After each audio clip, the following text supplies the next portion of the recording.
Hi friends, welcome to the channel history decodes Telugu. Episode 5కి స్వాగతం. ఆశించేది ఏమిటి?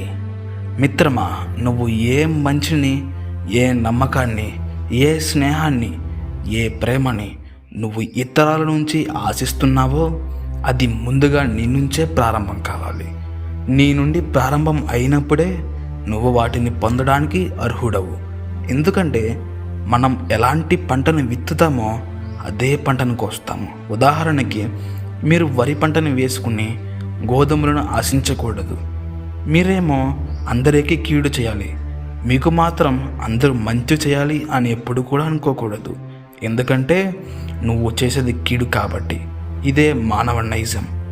మనం సాధ్యమైనంత వరకు మంచి చేస్తాం అని అనకూడదు, కానీ 100కి 99.9% నేను మంచి చేస్తా అని అనుకోవాలి. చెయ్యాలి, చేసి చూపించాలి కూడా. నీ శత్రువును కూడా నువ్వు ప్రేమించగలిగినప్పుడే నువ్వు నీ జీవితానికి అర్హుడవు.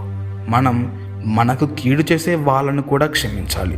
మనల్ని ప్రేమించే వారిని ప్రేమించడం పెద్ద గొప్ప ఏమీ కాదు. నువ్వు ఎదుటి వారి నుండి ఏమి కోరుకుంటున్నావో అది కోరుకునే ముందు నువ్వు చెయ్యి, ఆ తర్వాతే వారి నుండి ఆశించు. ఉదాహరణకు, ఒక రోడ్డు పక్కన భిక్షాటన చేసే వారిని చూచి జేబులో 1000 రూపాయలు ఉంచుకొని నువ్వేమీ చేయకుండా దేవుడా నువ్వే దిక్కు అని దేవుడిని ప్రార్థించేవాడు మూర్ఖుడు.